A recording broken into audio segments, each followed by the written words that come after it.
La Caja Negra es auspiciado por Bristol, la mejor casa de electrodomésticos del país.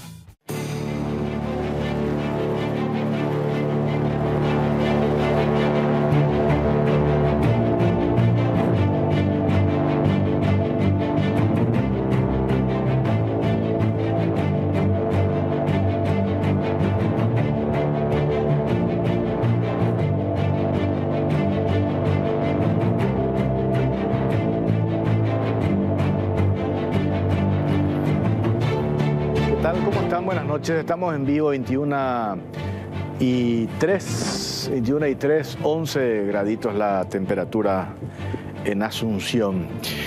3 temas para desarrollar hoy. Grupo ABC amenaza con campaña mediática si investigan al Banco Atlas. Vamos a desmenuzar este tema porque tiene que ver con la conformación de la Comisión Bicameral de Investigación que se conformó, que entre paréntesis hoy se integró por parte de la Cámara de Senadores. Acá está la resolución número 535 por la cual se designa a 3 senadores como miembros de la Comisión Conjunta de Investigación de carácter transitorio para la investigación de hechos punibles de lavado de activos contra el patrimonio del Estado, contrabando y otros delitos conexos. Designar como miembros de la Comisión Conjunta de Investigación de carácter transitorio para la investigación de hechos punibles, lavado de dinero, contra el patrimonio del Estado, contrabando y otros delitos, senador Dionisio Amarilla Irlám, senador Colín Soroca y senador Gustavo Leite. Y mañana se define quiénes van a conformar esta comisión por parte de la Cámara de Diputados. El alcance de esta comisión, mal llamada Comisión Garrote, rápidamente algunos medios de comunicación abrieron el paraguas. Nos decía Gustavo Leite el domingo, parece que hay algo que quieren esconder, techo de vidrio, porque si uno no tiene nada que esconder, va con su carpetita bajo el brazo, expone ante los integrantes de la comisión, no pasa absolutamente nada. Pero vamos a hablar y vamos a desmenuzar algunos casos. Y lo más grave, me parece, sobre esto, porque tenemos en un informe que algunos voceros del medio de comunicación, que supuestamente dice que va a hacer esta comisión para atacar a ese medio, directamente instalan una especie de operativo apriete. Si ustedes investigan al banco vinculado a nuestro grupo, nosotros vamos a investigar tal cosa. Eso es apriete.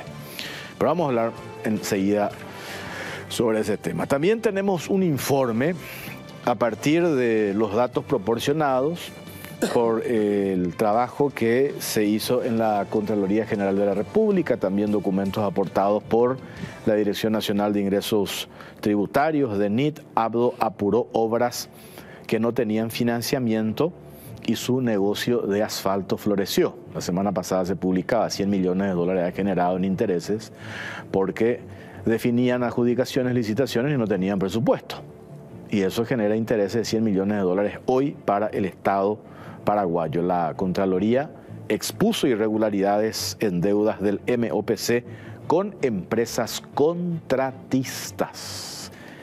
Y vamos a arrancar con este tema, siguiendo con este informe de la Contraloría General de la República. ¿De dónde salió el dinero? Inversiones en bancos de la empresa de ABDO aumentan 2.799% en un solo año. Datos de la DENIT. Esto no es un informe de algún senador cartista como pretende instalar el expresidente o algunos de sus aliados. Hay una alarma por millonarios depósitos bancarios vinculados a Abdo Benítez y también investigan origen de fondos en cuentas de inversiones a largo plazo de empresa de Mario Abdo Benítez. Tenemos un testimonio del abogado penalista Ricardo Preda, quien en otros espacios periodísticos hacía la observación con respecto a este tema. ¿De dónde salió la plata? Estamos hablando de sospechas sobre el origen del dinero de la empresa del expresidente Mario Abdo Benítez. Arrancamos con este informe.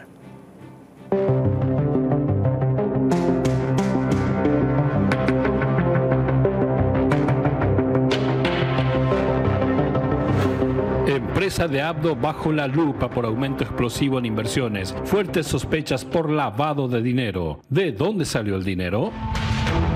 Un impresionante aumento de 2.799% en las inversiones a largo plazo de una empresa ligada al expresidente Mario Abdo Benítez ha encendido las alarmas por presunto lavado de dinero. La injustificada suma de dinero depositada en bancos durante un solo año plantea serias dudas sobre el origen y la trazabilidad de estos fondos, lo que obliga a una investigación exhaustiva para determinar la legalidad de las operaciones financieras relacionadas a la venta de asfalto durante su periodo presidencial. Un crecimiento exponencial de 70 veces más en la venta de asfalto desde que asumió el poder, las inconsistencias en los estados financieros y el misterioso destino de las utilidades registradas en las empresas ligadas al expresidente Mario Abdo Benítez son los aspectos claves que hasta el momento estaban bajo la lupa de la Fiscalía y la CEPRELAD. A todo esto se suma un dato extremadamente llamativo advertido por la Administración Tributaria, consistente en el aumento considerable en la cuenta de inversiones a largo plazo durante el ejercicio 2023, observándose un incremento del 2.799% en relación al año anterior. De acuerdo al reporte oficial del ente fiscalizador, la empresa Al Día S.A. registra en una de sus cuentas de activo un vertiginoso aumento de sus inversiones que pasan de 1.397.520.250 guaraníes a 40.515.470.257 guaraníes en un solo año. El dato, que hasta ahora había pasado desapercibido, plantea más dudas respecto al origen de los fondos invertidos por la empresa del exmandatario. Las sospechas apuntan a que habría introducido al sistema financiero, a través de certificados de depósito de ahorro o CDA, en el lapso de un solo año, un monto equivalente a casi 28 veces más que el año anterior. La pregunta que surge es la siguiente: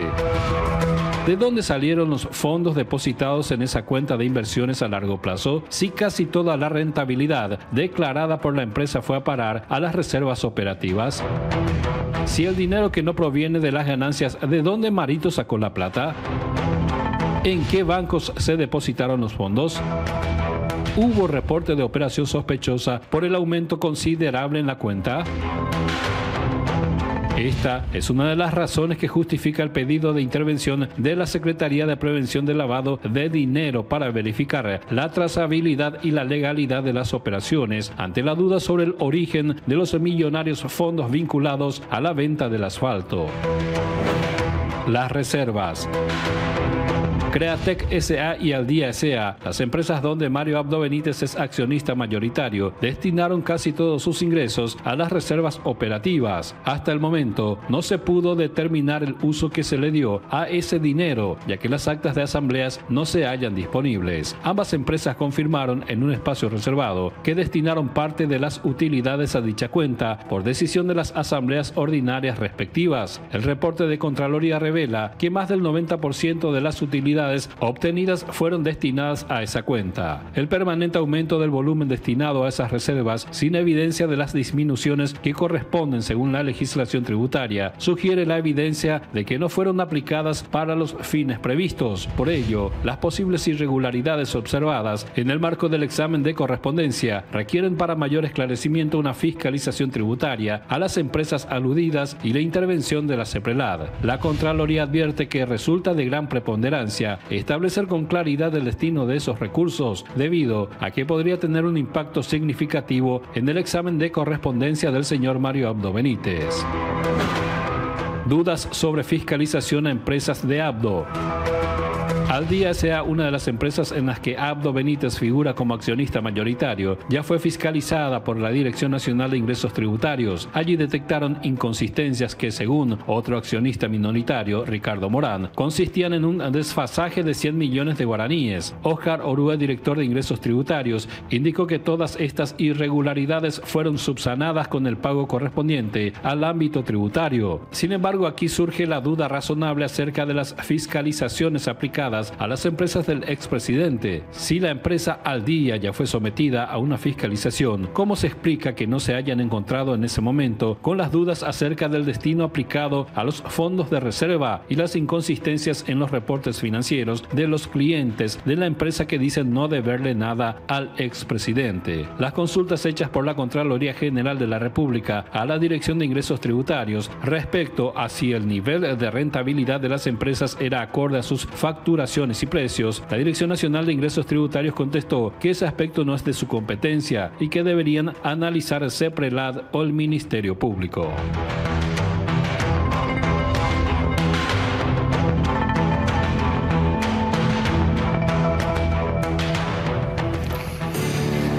Dionisio Amarilla, senador, ¿cómo le va? Buenas noches. Buenas noches, don Jorge. Buenas noches a la teleaudiencia. Un dato oficial que aparece en el informe de la DENIT. Reporte oficial del ente fiscalizador. La empresa Al Día registra en una de sus cuentas de activos un vertiginoso aumento de sus inversiones que pasan de 1.397 millones a 40.515 millones en un solo año, 2023. El dato hasta ahora había pasado desapercibido, plantea más dudas respecto al origen de los fondos invertidos.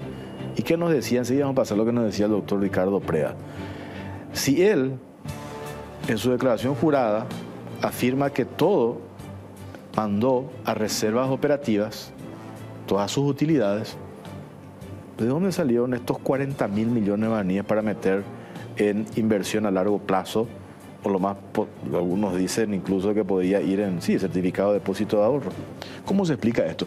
Digo nomás otro aspecto de lo otro que ya merita una investigación por parte del Ministerio Público.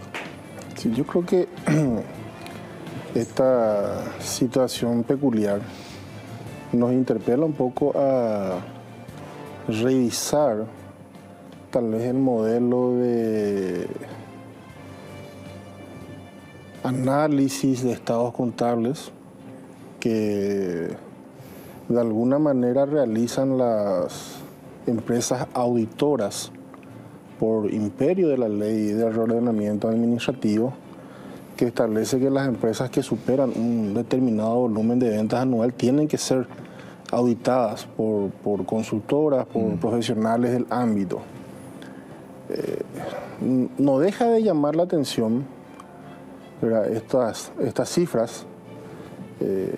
Yo creo que el Colegio de Contadores del Paraguay, que la preside o la estuvo presidiendo la doctora Talavera, ¿tu correligionaria? Bastante quisquillosa, por cierto, en algunas cuestiones, ya debería haberse manifestado en este sentido, porque, reitero, no deja de llamar la atención que las empresas que proveían del servicio, que ejecutaban los contratos para el MOPC, cuando nosotros nos inaugurábamos como congresistas en este periodo legislativo, recibimos la información de que estas prácticamente no cobraban en el Ministerio de Obras Públicas y Comunicaciones. Entonces, difícilmente, si no cobran en el Ministerio de Obras Públicas y Comunicaciones, terminan comprando al contado, a la que les provee de la emulsión asfáltica y del asfalto. O sea, estoy hilando un poco fino, evidentemente que puede significar contradicciones,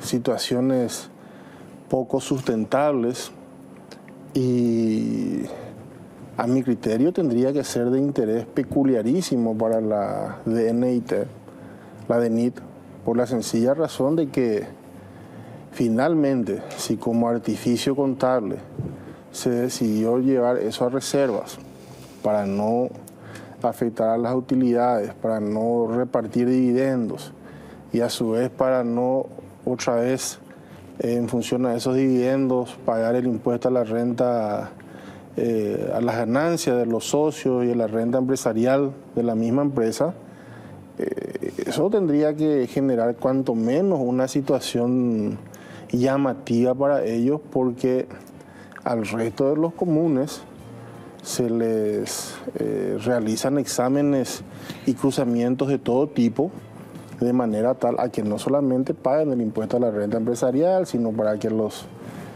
socios de las empresas paguen por las utilidades que retiran. Si pagan renta empresarial, eso les obliga también a las empresas a pagar al año siguiente anticipo de impuesto a la renta, entre otras cuestiones. Ahí hace ruido esto que detectó la Contraloría, y la lógica del constructo del Contralor es bastante sólida en el sentido siguiente. Dice, la empresa no reparte utilidades porque si hubiese repartido utilidades, eso podía haber modificado ostensiblemente el estado patrimonial del accionista de la empresa, y bueno, eso tendría que haber generado otro tipo de análisis para la Contraloría. Absolutamente. Por eso no concluyeron el examen de correspondencia. Es un lavallato imbarete por esto. Sí. Porque aparte, a propósito de eso, aunque ahora más me acuerdo, hablábamos con Orué y nos explica él, cuando las utilidades van a reservas operativas, que es una cuestión que se hace, ahí no hay nada raro. Una cuestión contable. Una cuestión contable, pero esas reservas operativas en actas de asamblea deben constar cómo fueron distribuidas o utilizadas. Y la ley establece 3 maneras de ser distribuidas. Nosotros tenemos la información, eso nos dijo el doctor Ricardo Preda, se tienen las actas de asamblea y no figuran cómo fueron distribuidas las reservas operativas. Estamos hablando de 44 millones de dólares. Entonces, yo entiendo cuando desde la DENIT te dicen es una herramienta válida. Utilidades envías a reserva operativa, pero también la ley te dice cómo se distribuye.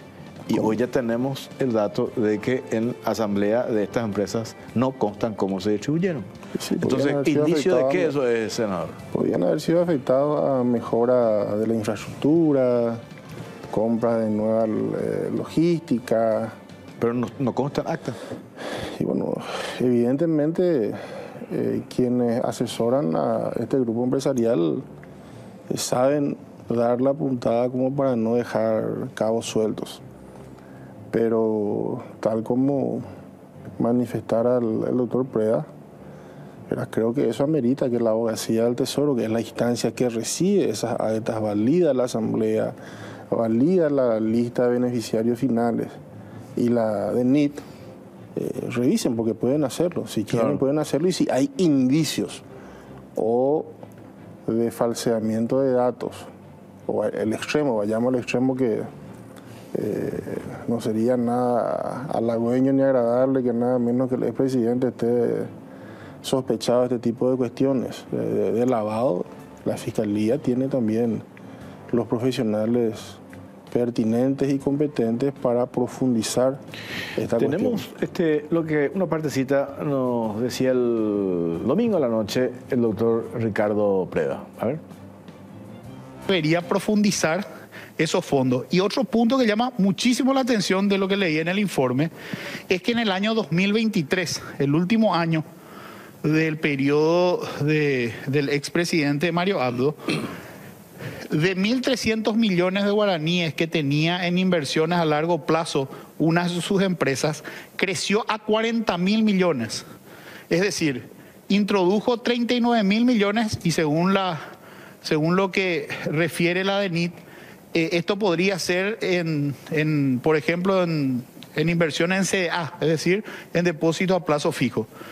¿Cómo si el 100% de sus utilidades fueron a parar a las reservas operativas de los años anteriores, cómo es que tuvo 39.000 millones para invertir en CDA? O sea, porque en teoría, ¿qué uno invierte en CDA en una empresa? Lo que te sobra utilidad, esa es tu ganancia. O sea, por el banco puede pasar mucha plata porque puede ser el costo de mi operación, obviamente voy a hacer circular mucho dinero en el banco. Pero cuando estoy hablando de un CDA, ya no es el dinero operativo. CDA ya significa algo que me sobró, es decir, yo estoy depositando lo que me sobró en un ahorro. Y sobre todo inversión a largo plazo. Claro, y a largo plazo. Entonces, si hay 39.000 millones, como mínimo hay una sospecha que el presidente, la empresa de la cual el presidente de la República es el accionista mayoritario, creo que en un 87%, recibe 39.000 millones en un año, sin que haya reportado ganancias, los años anteriores. Y esto sumado al crecimiento exponencial, a que él era el presidente de la República, de quien depende el ministro de Obras Públicas, etcétera, etcétera. O sea, definitivamente la combinación de todos esos datos amerita claramente una investigación penal. Clarísimo. ¿Me permitís? Sí. Porque, ¿sabes qué es lo que más le ofende al trabajador, al emprendedor, al empresario en particular sobre este caso que ustedes quitaron a la luz pública? Que post pandemia, y eso podemos discutirlo en el ámbito que quieran, el 99% de las empresas o renegociaron plazos, o renegociaron tasas, o terminaron entregando en dación de pago inmuebles para tratar de alivianar sus deudas bancarias. No creo, excepto tal vez el sector bancario, no creo que exista empresas en la región y en particular en Paraguay que haya tenido la dicha que tuvo esta empresa. Al día, que evidentemente está súper al día con todos sus compromisos, por eso puede hacer ese tipo de inversiones, y Createc es muy creativo para encontrar la fórmula, o para haber encontrado la fórmula que lo haga diferente al resto de las empresas. Te reitero, yo conozco pero cientos de casos, estaba todavía en el sector privado cuando eso, me tocó elaborar un sinnúmero de plan de negocios, acompañé a clientes a los bancos como consultor, porque estaba en el sector privado, reitero cuando eso, para renegociar préstamos que habían tomado las empresas antes de la pandemia, que después paran. Sí, es cierto, el sector de obras públicas no paró, pero aunque no hayan parado, existieron sobrecostos y por sobre todas las cosas, como que la gente lo que menos hizo es dejar de soltarse porque no sabía si iba a estar vivo al día siguiente. Mismo.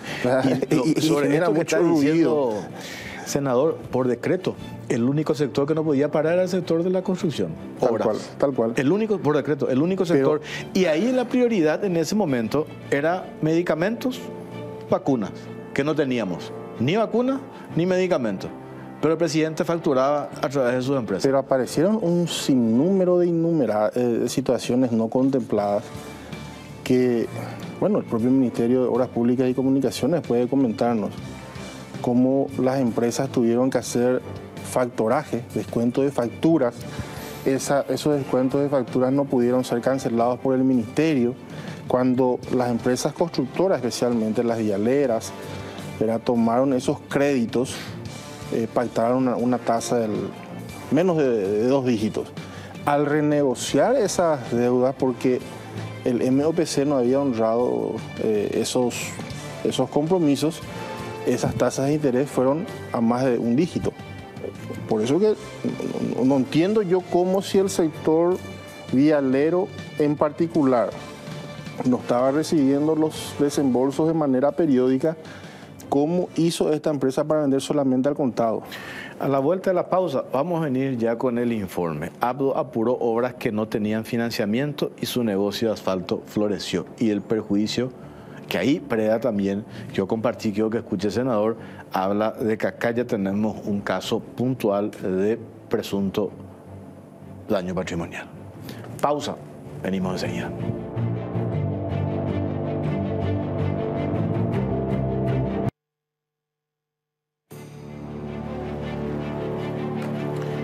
Vení a Bristol y aprovecha el agosto liquida. Lleva de todo, miles de productos con descuentos increíbles. Celular iPhone 11. Ahora solo 18 cuotas de 299.000 guaraníes. Y acordate que comprando en Bristol ya estás participando de la promo 3.000 millones. Sorteamos premios increíbles todos los meses. Bristol, la mejor casa de electrodomésticos del país. Broncogalén Jarabe alivia todos los síntomas de la tos. Broncogalén es también fluidificante y expectorante. Eso es Broncogalén Jarabe. Todo lo natural en un solo producto y un solo producto para toda la familia. Además, no tiene azúcar. Atendé bien. Ambaú, eucalipto, miel y limón. Orecopa y té. Ah, y no te olvides. de la presentación cómoda y práctica de Bronco Galén Spray con la misma fórmula y con sabor a miel. Bronco Galén Spray te soluciona las situaciones incómodas porque lo puedes sacar y usar en donde sea. Bronco Galén, Paraguayoité Naturale Té, es de Laboratorios Galeno, de venta libre en farmacias. Si los síntomas persisten, consulte a su médico. Vamos con este informe. Senador, quiero que veas, Abdo apuró obras que no tenían financiamiento y su negocio floreció, disparó. Conozco el caso porque está en el informe de Contraloría. Está en el informe. Y nosotros informamos vía Comisión Bicameral de Cuenta y Control. A ver.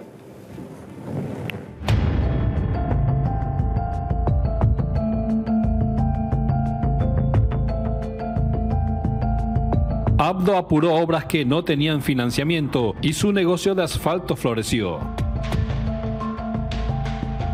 El gobierno de Mario Abdo Benítez distorsionó la realidad financiera en el Ministerio de Obras Públicas, acumuló deudas millonarias e intereses sin el respaldo necesario, todo con el fin de apurar las obras de infraestructura que no tenían financiamiento. Mientras dejaba millonarios clavos al Estado paraguayo, sus empresas de asfalto gozaban de un pujante crecimiento. Un informe de fiscalización especial inmediata, realizado por la Contraloría al Ministerio de Obras Públicas y Comunicaciones, revela varias irregularidades durante el gobierno de Mario Abdo Benítez con respecto al manejo de las deudas con los contratistas. Esto en el medio del acelerado asfalto de las rutas y el meteórico incremento del negocio privado del mandatario de ese entonces. El escandaloso informe saca a la luz una serie de falencias que ponen en evidencia serias deficiencias en la administración de recursos y la gestión de compromisos financieros durante la gestión de Arnoldo Wins. Distorsión de estados financieros. El informe de la Fiscalización Especial Inmediata revela que el Ministerio de Obras Públicas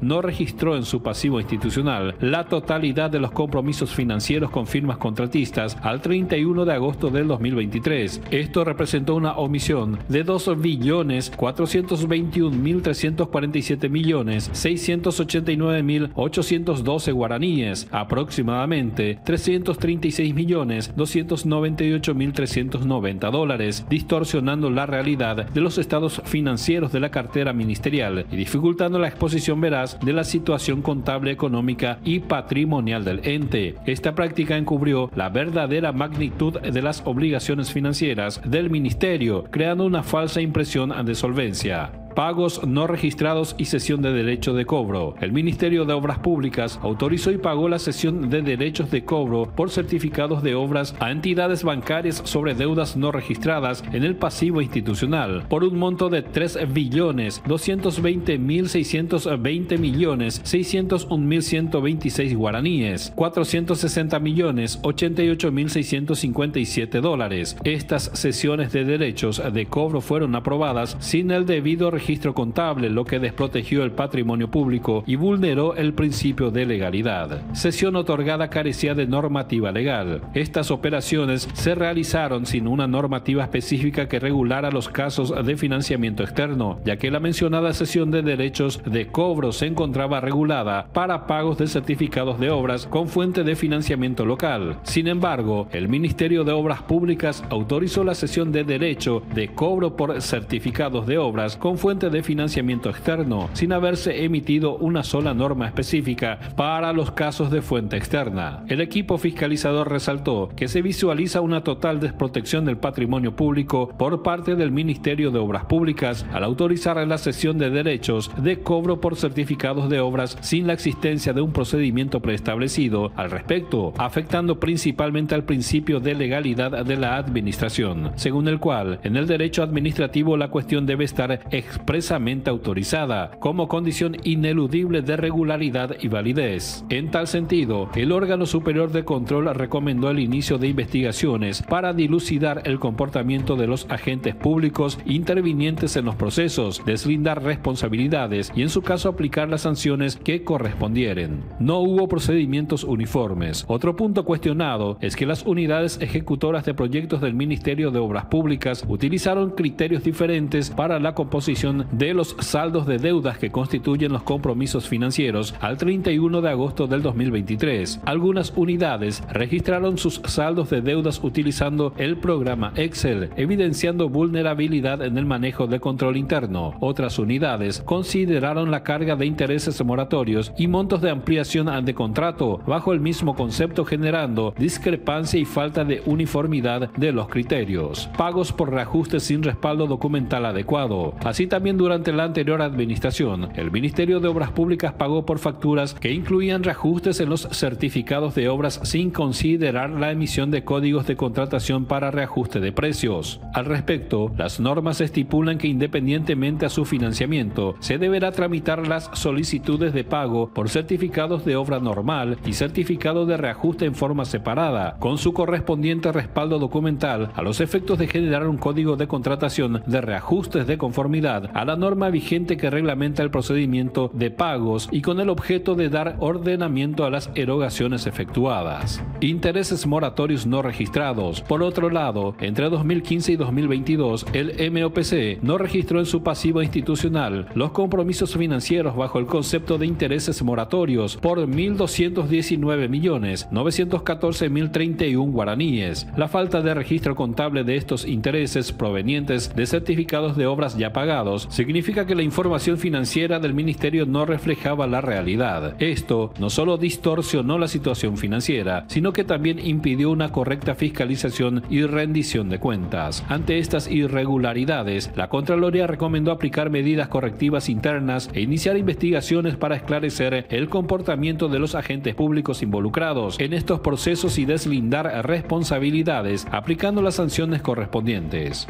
Empresas se desmarcan. El llamativo actuar del Ministerio de Obras Públicas y Comunicaciones se dio en la misma época en que la cartera de Estado licitaba miles y miles de kilómetros en obras viales. Muchas de estas obras terminaron en manos de contratistas que a su vez eran clientes de las empresas del expresidente Mario Abdo Benítez. Desde la Cámara Paraguaya de la Industria de la Construcción, Capaco, se desmarcaron del escándalo al rechazar que haya existido alguna complicidad entre las empresas y el Ministerio de Obras Públicas, al argumentar que el sector privado no fue responsable de la planificación estatal y recordar que en su momento habían advertido de los atrasos en el pago de la deuda. Respecto a la cesión de derechos de cobro, la Capaco destacó que fue la única alternativa posible para continuar con las obras públicas.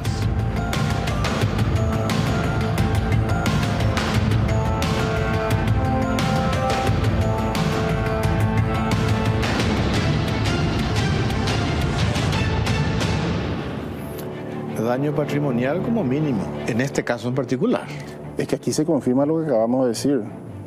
Mientras las empresas rayaban la olla hasta el final buscando el último resto de alimento que había, porque no había pagos de MOPC, ya renegociaron sus facturas, ya les venció el plazo para abonar sus facturas, volvieron a asumir crédito con los bancos a tasas diferenciadas, incrementándose el interés que estaban pagando. No cobraban, y hasta ahora no cobraban los intereses vengados por los atrasos en los pagos.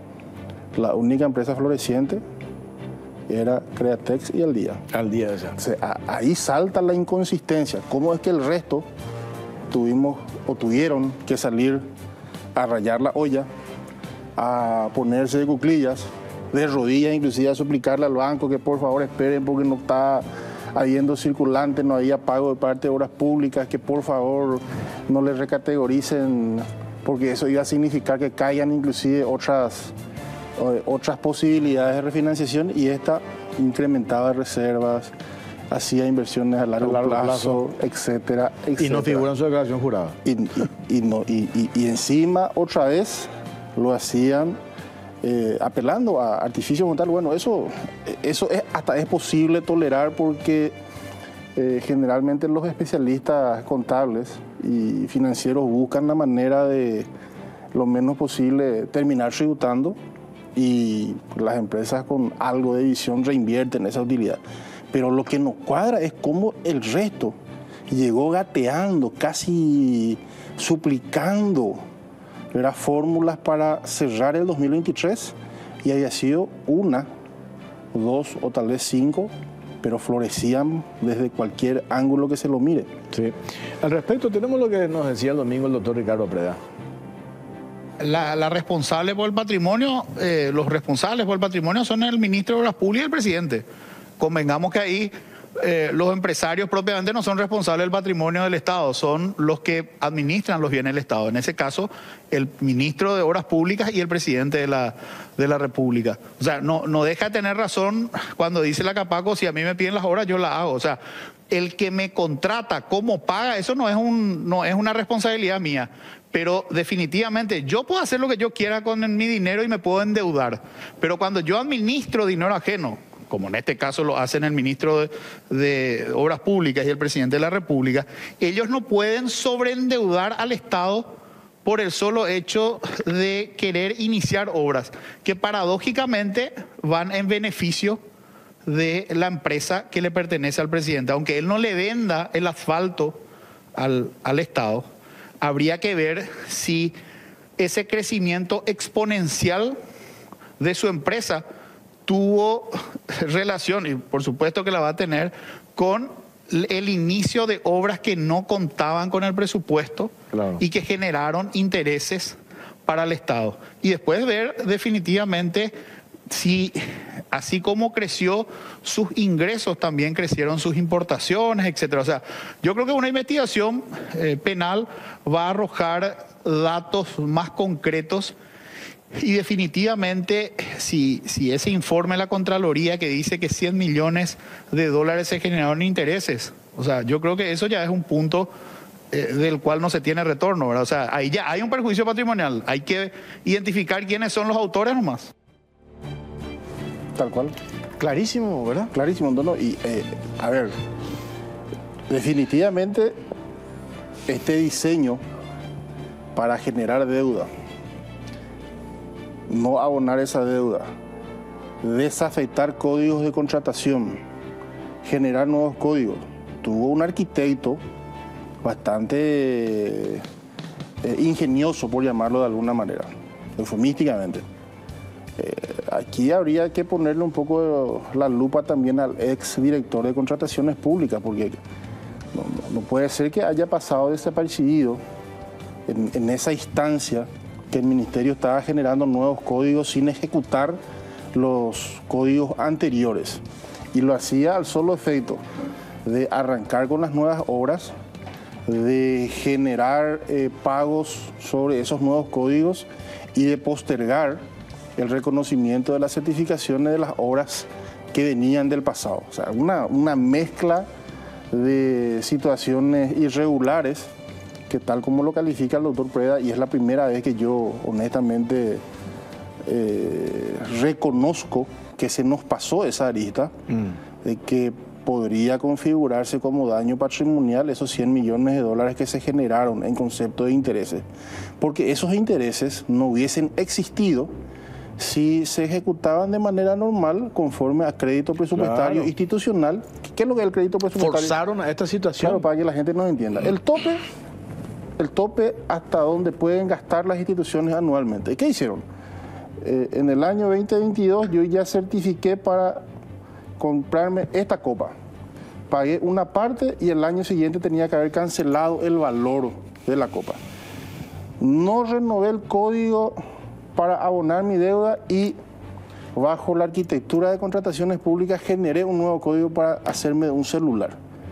Claro que el que me proveyó, en este caso la ruta, el puente, la obra civil, la obra vial, va a reclamarme el interés hasta el último día en que yo la abone, los reajustes de los valores, porque si me vendió al costo del año 2022 y al 2023 yo no le sigo abonando, eso tiene que ser honrado por el ministerio. Y ahí es donde se configura ese delito que muy bien lo describe el doctor Preda.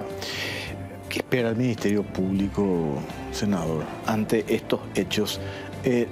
Acá me pone, tengo varios mensajes, leo este nomás. Esta persona me dice: Jorge, una cantidad inmensa de pruebas, pues no pasa nada. Y ahora Mario Abdo entra en acción nuevamente. Y él es el más bueno, el que más ha ejecutado proyectos, el mejor de la historia. se presenta como el salvador de la oposición, ahí entras vos, una joda. Nosotros lo llevamos al fiscal general del Estado hace 8 días en la Comisión de Cuentas y Control. También le cursamos invitación al Contralor General de la República, fue con su equipo técnico, el Auditor General del Poder Ejecutivo y estuvieron las autoridades del Ministerio de Economía y Finanzas. ¿Cuál fue el objetivo de ese encuentro? El fiscal general no asistió, asistió la doctora Soledad Machuca, que es la fiscal general adjunta. De delitos económicos. Sí. Saber un poco en qué estado están aquellos expedientes que la Contraloría había denunciado como que contenían indicios de hechos punibles. Nos encontramos con una sorpresa, y eso fue motivo de exposición mía en la sesión pasada, de que de las 70 denuncias con indicios de hecho punible formuladas por Contraloría, 18 tienen fiscal asignado. De 70, 18... 18 tienen fiscal asignado. Sí. 50 causas no tienen fiscal, y estamos hablando de la ejecución presupuestaria del año 2022. ¿Un año, hermano? Un año.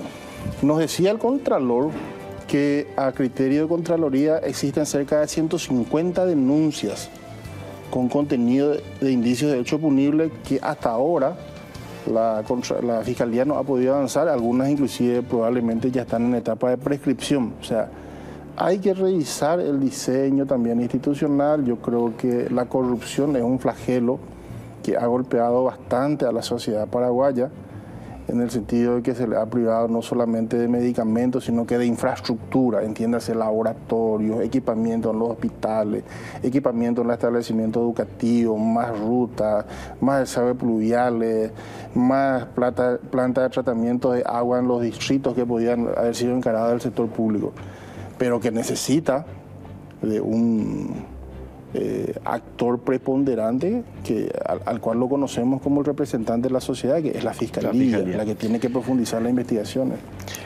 Senador, quiero mostrarte algo. Nosotros compartimos esto hace 2 años para tratar de armar un poco la historia cuando todos, dijiste vos, en tiempos de pandemia todos nos endeudamos, rayamos la olla hasta el último. Los emprendedores pidieron refinanciación, etcétera, etcétera. Pon un poco estas imágenes.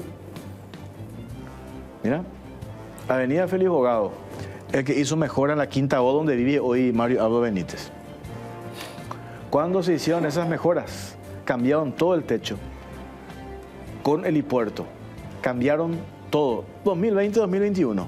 Helipuerto fue para que llegue un helicóptero ahí. Claro. Esto en el otro video está como estaba anteriormente.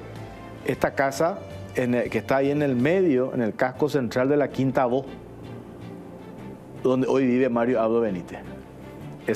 ¿Viste ahí el techo? Es gris. Eso nosotros hablamos incluso con algunos arquitectos, nos pasaron con las fotografías. Ahí estábamos viendo los costos estimativos. Plena pandemia. ¿Nosotros dónde estábamos? Encerrados. Con la incertidumbre de qué iba a pasar con nosotros, llorando a nuestros muertos, pidiendo medicamentos. Bueno, eso es una comparación que hicimos. Esa es la casa de Michael Jackson, ¿verdad? Esa se acabó. Ahí está, mira. Julio 2019, mira el techo y cómo pasó enero 2020. Marzo 2020, mira cómo fue creciendo. Julio del 2019 estaba todavía la mansión ahí de Marito, de la Quinta Bo, estaba todavía con el techo viejo. En plena pandemia, ¿en qué estaba concentrado el presidente Mario Abdo Benítez? En remodelar, en equipar la casa donde después de dejar la presidencia de la República se iba a vivir. Después ahí no contamos, porque personas que trabajaron en la refacción de la mansión de Marito filmaron adentro y nos pasaron videos. Y nos dijeron que estaban mirando revistas de diseño, de diseñadores europeos, para diseñar el interior de la casa donde hoy vive Mario Abdo Benítez, que es lo que estamos viendo ahora. Ahí sobre la avenida Félix Bogado, todos conocemos ahí la Quinta O. Voy a poner otra vez, y no sé si podés dejar cómo estuvo o cómo estaba en el 2019. ¿Cómo estaba en el 2019? Plena pandemia. No, antes de la pandemia, perdón, antes de la pandemia, 2019, mira, ahí está, junio 2019. Todavía no entramos en pandemia. Mira cómo estaba. El común de los mortales estaba refinanciando Un año su pago de después, la ANDE. arranca la pandemia, estábamos todos encerrados. Mira cómo se transforma la casa hoy donde vive. Mira cómo se transforma. Mira 2021 cómo queda ahora. Y el común de los mortales estaba refinanciando su pago de ANDE. Hablaba con su libretero Y claro, todavía una incertidumbre. Y sí. Pero además de la incertidumbre, no teníamos vacuna. ¿Te acuerdas que no teníamos vacuna en la gestión de Mazzoleni? Estaban distraídos, nos casamos con el mecanismo COVAX, perdimos el tiempo. Pero basta con recurrir nomás a la estadística y tendría que ser motivo de tal vez de invitación para el actual director de la DNIT, para que él te confirme que cerca de 10.000 empresas cerraron en pandemia. Sí.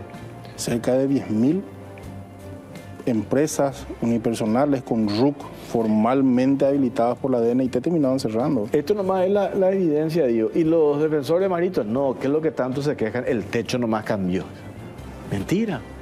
Pero suponte que el techo no haya cambiado. Plena pandemia. El presidente de la República estaba concentrado en mejorar la casa donde se iba a vivir después de dejar el poder, después del 2023. Y nada, así estaba antes.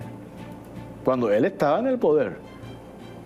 ¿Y de dónde sacó la plata? Apretando las empresas constructoras que le compran las empresas del expresidente, Aldía y Cratex.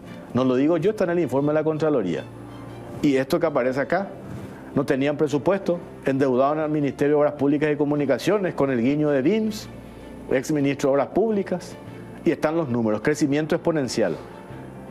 Que en su reaparición en una entrevista, dice el expresidente, es una operación normal de mi empresa que tiene no sé cuántos años.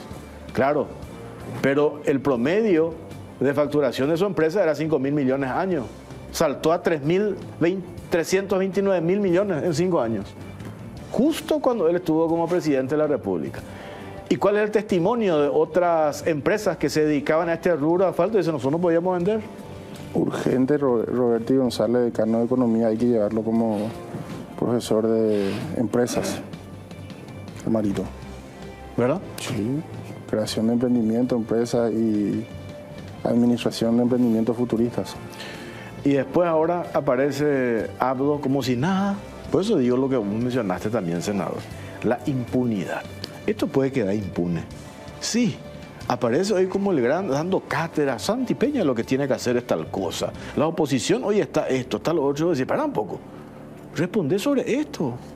Las explicaciones, esto es una cuestión ilógica. Ya el Contralor lo dijo que es una cuestión moral, ¿no? Que pucha es una cuestión moral ante todas estas evidencias que acabamos de ver ahora. Nosotros de manera clara dijimos desde su aparición que no compartíamos la visión de algunos ex compañeros de lucha de la política, inclusive en el sentido de que, pucha, un partido centenario como el mío, el Partido Liberal Radical Auténtico, en su semillero tiene a figuras prominentes y no necesitamos colgarnos el saco de una figura desgastada como la de Mario Abdo. Y lo otro que me dicen acá, poner otra vez esas imágenes de la mansión en la Quinta O, plena pandemia. Siguiendo la lógica que nos lo decimos nosotros, lo que está en el informe de la Contraloría General de la República. ¿Qué dice la Contraloría General de la República? Acá tengo el informe. Él no retiraba utilidades. No retiraba utilidades que le generaba Aldía S.A. y las utilidades que le generaba Createc S.A. Los mandaba a Reserva Operativa. ¿Y de dónde sacó la plata para hacer estas mejoras? Ahí hicimos la comparación, esa no es, claro, esta sí es. ¿De dónde sacó la plata del senador? Si él no retiraba sus utilidades, ¿cómo construyó? ¿Le prestó quién le prestó la plata? Silvana. ¿Quién? Silvana. Bueno. Plena pandemia. Ya se había aprobado los 1.600 millones de dólares del famoso préstamo, que eso quedó allí en la nebulosa de cómo se gastó. Quedó ahí en la nebulosa, ¿verdad? Entre paréntesis, nuestro amigo embajador 2SIT, ¿verdad? El embajador está preocupado por combatir la corrupción. Nada, no olió, esto no vio. Estaban más distraídos en otras cuestiones, ¿verdad? En la persecución de personas que ya no formaban parte del poder, ¿verdad? ¿Qué hacía el gobierno de Marito? Reclutaba exfiscales no colorados para perseguir a un grupo empresarial. Mientras tanto, los medios de comunicación, el Grupo Bierzi y el Grupo Sucolillo, se distraían con los informes fraguados de Ceprelat, Yucio, Arregui y compañía. Esos medios se distraían, estos estaban robando de esta manera. Y me hago cargo de lo que digo, tengo los informes acá, senador. Te enviaste, te fuiste a la definitivamente el salto que dio la deuda pública en el quinquenio anterior tiene que ser motivo de revisión todavía. O sea, los 1.600 millones de dólares se esfumaron como si nada. Creció de manera llamativa. Hay cosas que revisar, no solamente en la gestión del Ministerio de Obras Públicas. En salud también se sospecha de que hubieron varias situaciones irregulares, con aparentemente personas que nunca estuvieron en los sanatorios privados, pero que sin embargo esas facturas llegaron al Ministerio de Salud Pública y se terminaron abonando, entre otras cuestiones.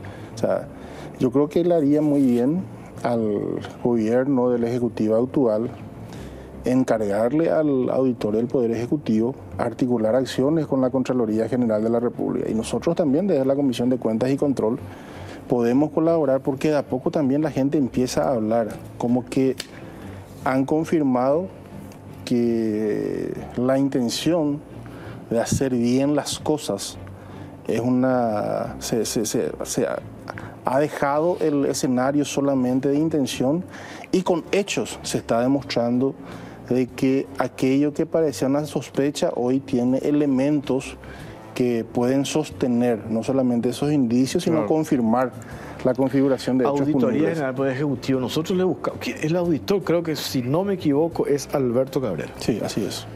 Así se llama. No le buscamos por otros casos, ni responden. ¿Qué hacen?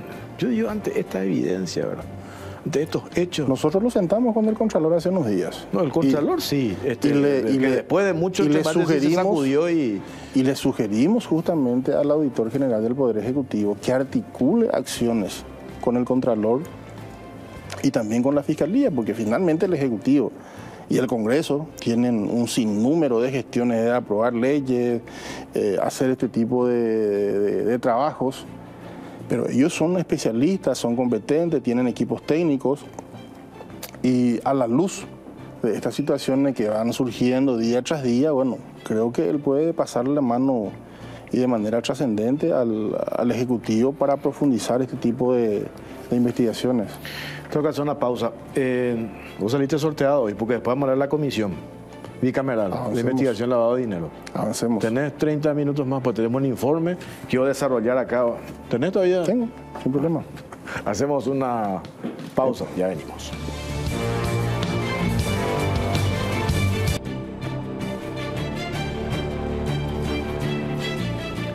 Para tener un equilibrio ideal y un buen funcionamiento del organismo, ahora tenés a mano Mielaxan, el laxante que con una sola toma de sus cápsulas blandas no daña la mucosa gástrica y con acción comprobada. Mielaxan limpia y depura el organismo. Para tener un cuerpo saludable, comenzá con tu interior. Mielaxan, el laxante que funciona y el equilibrio volverá a tu cuerpo. Es de Laboratorios Galeno, de venta libre en farmacias.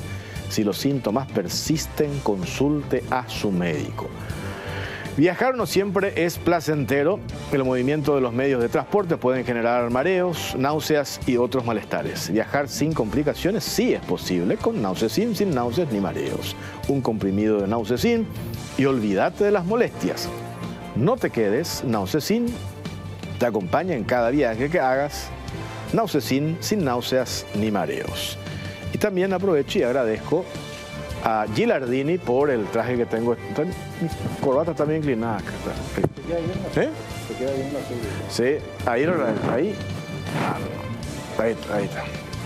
Gracias a Gilardini todos los martes por el traje. Muchas gracias a Gilardini. Bueno, seguimos, senador.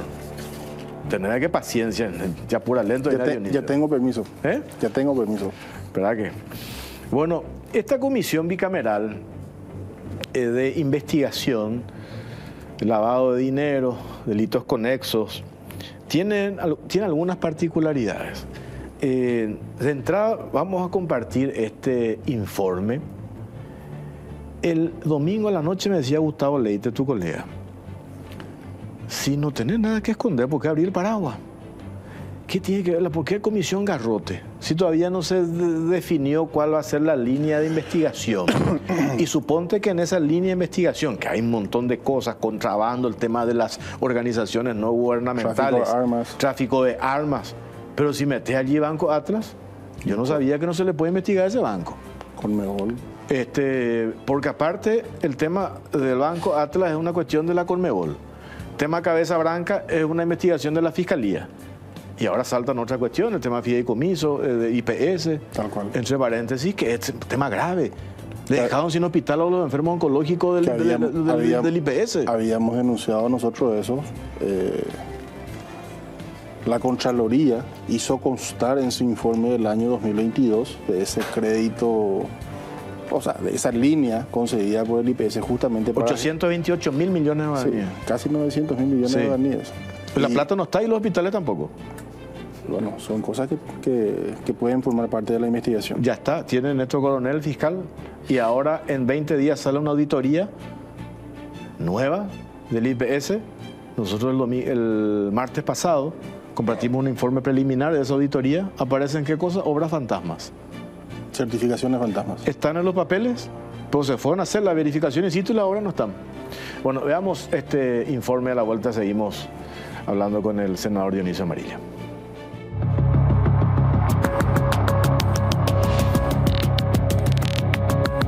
Yo cuento, ya le dije a él, ustedes van por el banco, nosotros esta vez.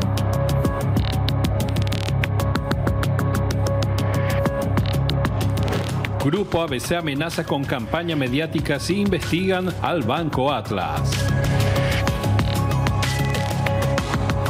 La reciente aprobación de una comisión bicameral para investigar casos de lavado de dinero generó un clima de crispación y tensión en la oposición y medios de prensa contrarios al oficialismo. Fiel a su estilo de apriete, el Grupo ABC advirtió que si esta instancia parlamentaria indaga al Banco Atlas, salpicado por varios escandalosos hechos, desde su aparato mediático apuntará toda su artillería a los intereses económicos del Grupo Cartes. En una entrevista de la semana pasada en ABC Cardinal con el senador oficialista Derlis Maidana, el periodista Enrique Vargas Peña indicó que con la creación de esta comisión se abriría una caja de Pandora, señalando que las investigaciones se dirigirán mediáticamente hacia el Grupo Cartes, en coincidencia con la ratificación de la sanción de Estados Unidos contra Tabesa. Ahora se va a abrir la comisión bicameral de investigación de lavado. Y entonces va a haber un pelotudo como yo que les va a decir, yo quiero ver un poco las ventas de Tabesa. Entonces vamos a hacer comisión de lavado, no hay ningún problema de verlo, pero vamos a hablar de Tabesa, no de lo que ustedes quieran. El senador Maidana, por su parte, defendió la creación de la comisión y resaltó la importancia de investigar todas las causas de lavado de dinero, al señalar que el que nada debe, nada teme. Asimismo, destacó que esta investigación podría ser beneficiosa para el país, permitiendo que se aclaren las causas existentes. Durante la entrevista, Vargas Peña expresó que para el oficialismo, desde la mirada política y mediática, podría representar un error la creación de esta comisión antilavado por el momento actual. Maidana en respuesta afirmó que la creación de la comisión coincidió con la ratificación de la sanción impuesta por Estados Unidos, pero pidió no apresurarse a sacar conclusiones prematuras sobre el trabajo de la comisión antes de que ésta comience a operar. También durante la nota radial, el periodista del Grupo Sucolillo hizo referencia al caso Cabeza Branca y la investigación que revela el crédito a su prestanombre, como así también al negocio de Atlas con Nicolás Leos. Remarcó que esta situación obliga al conglomerado de medios donde trabaja a dirigir la mirada hacia las empresas del Grupo Cartes. Nosotros vamos obviamente a ponernos a mirar la crítica que hace Jorge y vamos a ponernos también a mirar las ventas que hace Tabesa. Asimismo, en otra entrevista con el diputado liberal Billy Baesken, el periodista Vargas Peña volvió a advertir el lunes que se investigará al Grupo Cartes. Yo cuento, ya le dije a él, o sea, perfecto, no hay ningún problema. Ustedes van por el banco y nosotros sobre Tabesa. Origen de la comisión antilavado. La Cámara de Senadores aprobó el 7 de agosto la creación de la Comisión de Investigación del Lavado de Activos, bautizada por la oposición como Comisión Garrote, pese a que en la administración anterior se hizo lo mismo, pero entonces los opositores no tuvieron esta misma opinión. Se trata de la iniciativa que crea una comisión conjunta de investigación de carácter transitorio para la investigación de hechos punibles de lavado de activos contra el patrimonio del Estado, contrabando y otros delitos conexos. La iniciativa partió inicialmente del diputado colorado Rodrigo Gamarra, quien propuso la creación de esta instancia ante las organizaciones delictivas encubiertas, bajo la apariencia legal, que podrían estar involucradas en el lavado de activos y actos de corrupción. Esto a raíz del reclamo que venía realizando la Conmebol sobre el lavado de dinero y activos en el Banco Atlas con el dinero de la institución, cuya investigación sigue parada en la Fiscalía. De acuerdo con sus alcances, esta comisión tendrá un plazo determinado de 90 días hábiles, pero podría ser prorrogado si así lo deciden los futuros miembros. Además, estará integrada proporcionalmente en la medida de lo posible, de acuerdo con las representaciones de las bancadas en el Congreso Nacional.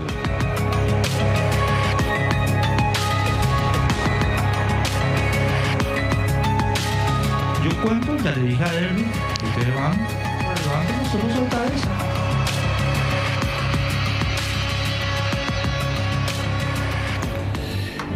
Esto no es un problema de Enrique, ¿verdad? Es una bajada de línea de quienes manejan su medio. Pero como si fuese que se necesita que se investigue a Banco Atlas para que ellos publiquen cualquier verdura sobre Tabeso a la empresa del Grupo Cartas. Pero no es la primera vez que este grupo mediático instiga, amenaza, busca distorsionar la opinión de legisladores, de jueces, de fiscales, busca dictar sentencias en su redacción, obliga a que se cajoneen ciertos casos, etc. Ahora bien, lo que nuestra sociedad tiene que saber es que hoy se ha dictado resolución, se ha integrado desde el Senado a los miembros de la comisión, mañana lo va a hacer diputados. Posteriormente el presidente del Congreso tiene que convocar a la comisión, instalarlo, a partir de ahí se elegirán autoridades, se tendrá que aprobar un reglamento de metodología de trabajo, funcionamiento, día de sesiones, horario de sesiones, y los miembros de la comisión van a definir qué aristas investigar. Yo creo que, por ejemplo, un tema que generó mucho revuelo fue el tráfico de armas.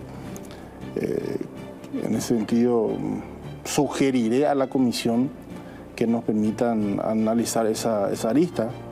De contar con la mayoría, bueno, se llevará alguna investigación en ese campo. También no es un dato menor la cantidad de fondos que recibieron las ONG desde USAID, etcétera. Que lo dice Gafilat, no es una cuestión, es un invento de un sector político. Que está en los documentos. Las observaciones de Gafilat. En los documentos que en su momento fueron redactados y recibidos por Paraguay por parte de Gafilat.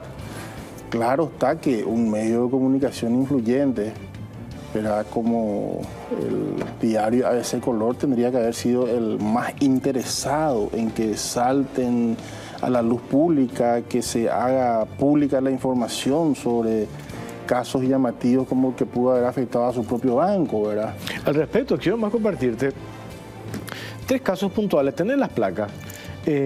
¿Por qué el diario ABC Color teme que esto se investigue?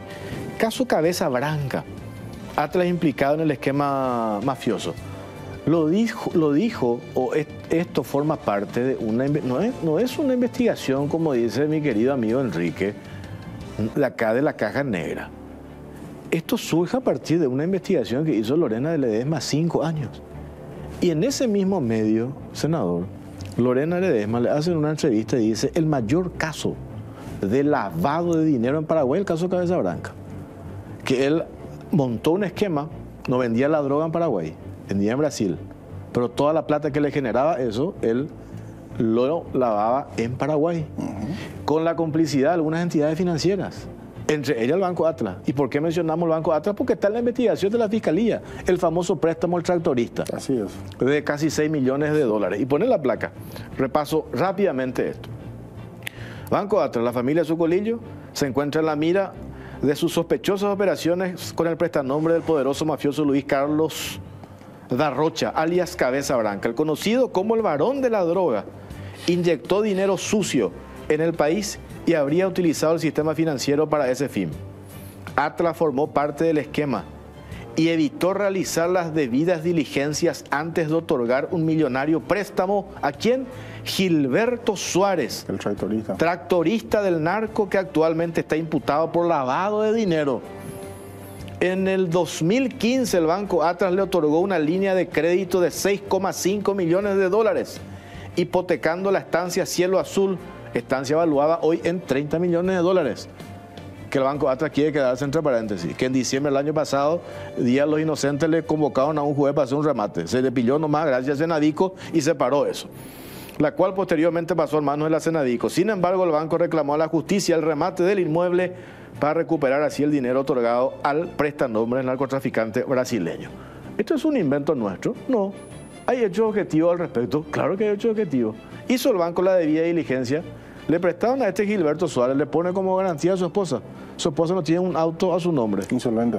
Insolvente, vive en Concepción, en una casita de madera. Segundo tema de fideicomiso. Este es un caso grave, senador. Reciente, fideicomiso en IPS. Dinero desviado y aparecen obras fantasma. IPS celebró 2017 un fideicomiso con el Banco Atlas. La conclusión del Hospital Ingavi, Policlínica, Hospital Día, el Centro Hemato-Oncológico fueron las obras financiadas, 828 mil millones de guaraníes, monto que fue depositado en la entidad bancaria. Las dos primeras obras fueron terminadas en el 2002 y las otras dos no existen. Una auditoría externa ordenada por las actuales autoridades reveló que el Banco Atlas y la anterior administración, Bataglia principalmente, quien hasta la semana pasada se paseaba con su esposa por Estambul recorriendo Europa, estuvo por la costa amalfitana hace poco también, usaron fondos de este contrato fiduciario para operaciones contrarias a las aprobadas por el Consejo de Administración. El monto esfumado entre 2021 y 2022, 828 mil millones de guaraníes. El dinero fue desviado para pagar obras de mantenimiento que no eran objeto de fideicomiso, lo cual generó el descalce financiero. Incluyeron otros centros hospitalarios a través de una adenda que no estaba en el contrato original como objeto de financiamiento. Un total de 44 licitaciones fueron pagadas con fondos del fideicomiso. De la verificación en forma aleatoria en 24 hospitales regionales y unidades sanitarias se constataron irregularidades en 16. Las diferencias entre las cantidades certificadas y las realmente ejecutadas ascienden a 1.760 millones de guaraníes. Esto corresponde a una licitación nomás de las 44.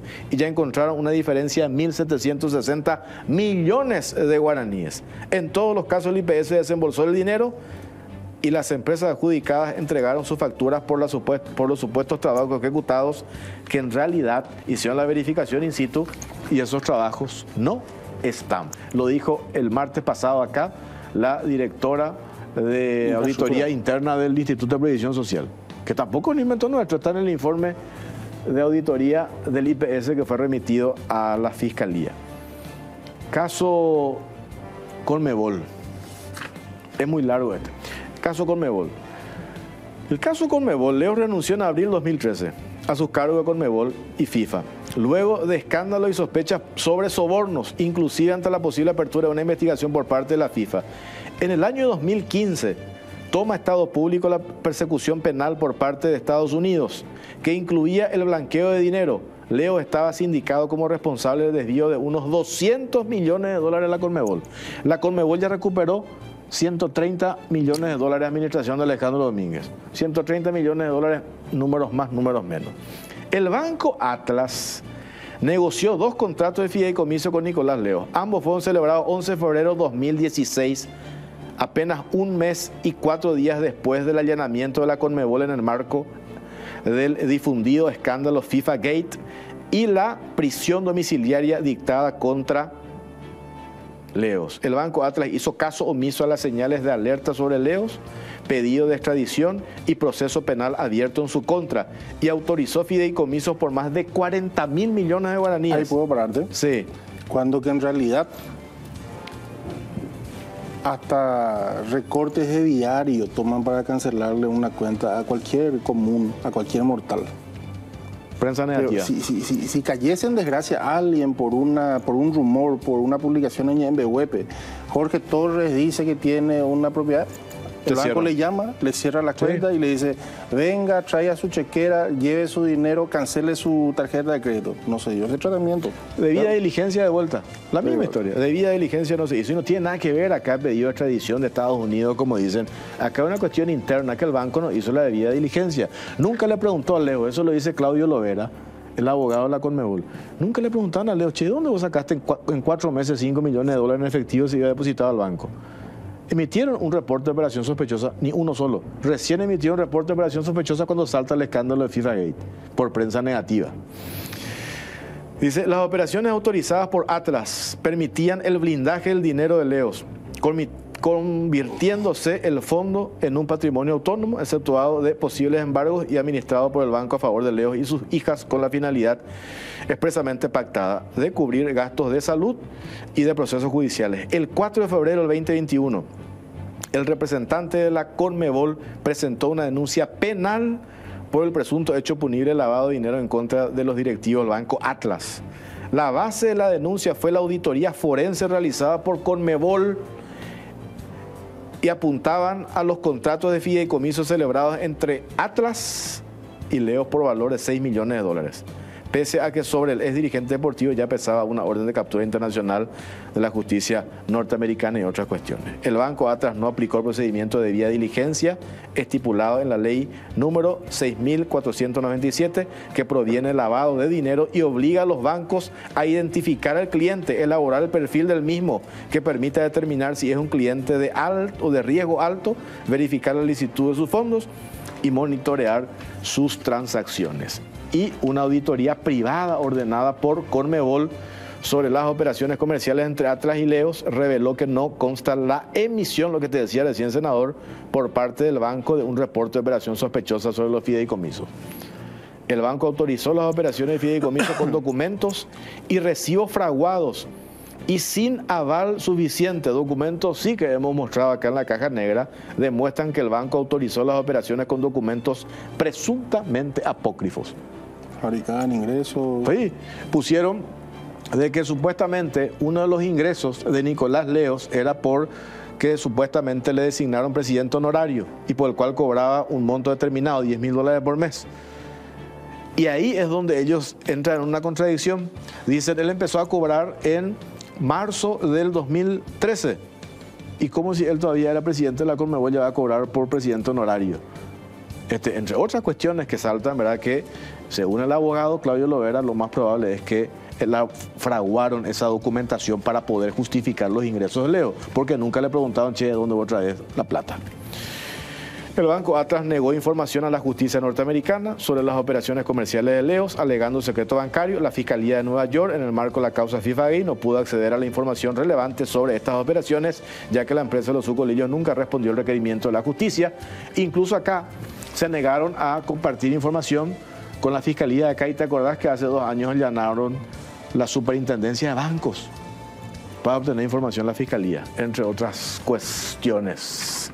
Entonces, si investigar, llamarle a los responsables, a quienes forman parte de todo esto que acabamos de leer, es con la intención de acallar un medio de comunicación, es un tremendo disparate. Tremendo disparate por los hechos objetivos que figuran en este resumen que acabamos de compartir ahora. Tenemos que hacer una pausa cortita, ya venimos enseguida.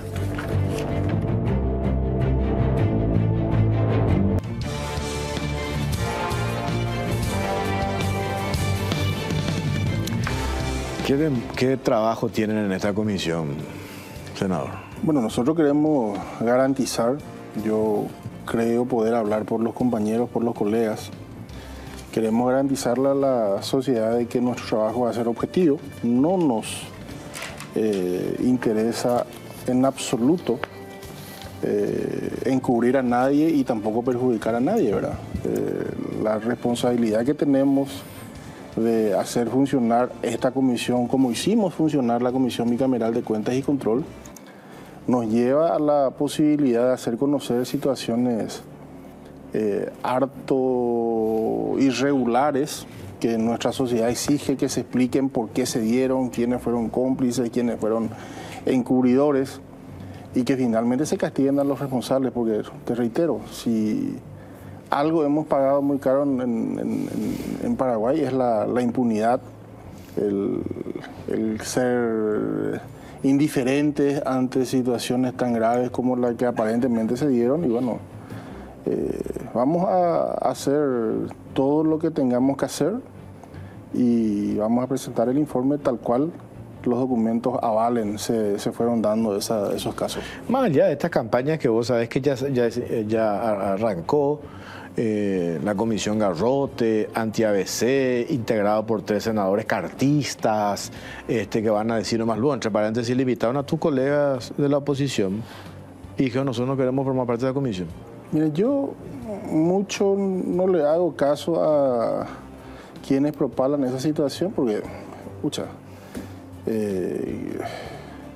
¿qué puede aludir, por ejemplo, Esperanza, que estuvo en el 2017 del lado de la enmienda? Nosotros, a cara descubierta, dijimos no estamos a favor de la enmienda y no por eso dejamos de conversar como actores políticos que somos con los otros colegas del otro sector, porque creemos que en el horizonte Paraguay tiene que estar primero.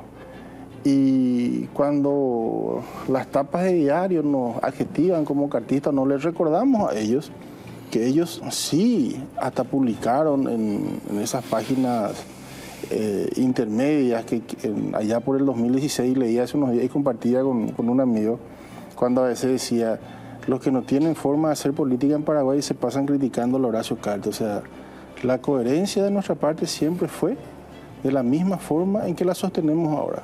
Hay cosas que vamos a poder acompañar y otras no. No estuvimos a favor en su momento de una resolución que se pretendió dictar en el Senado y nuestro voto fue determinante para no pronunciarse en contra de Miguel Prieto, intendente de Ciudad del Este. No estuvimos a favor de algunos artículos de la Carta Orgánica de la Policía, pero no por eso al día siguiente nos convertimos en enemigos del gobierno, cuando que en realidad la gente, ¿qué es lo que pretende de su político?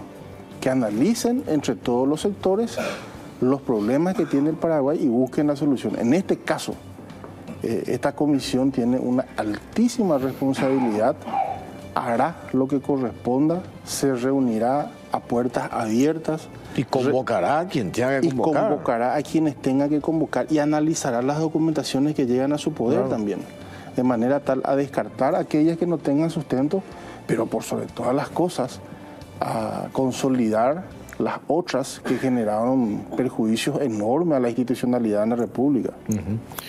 Senador, te agradecemos tu tiempo. Gracias. A vos por la invitación y a las órdenes. Bueno, nosotros nos vamos. Gracias por la preferencia de todos los martes. Nos encontramos la próxima semana. Buenas noches.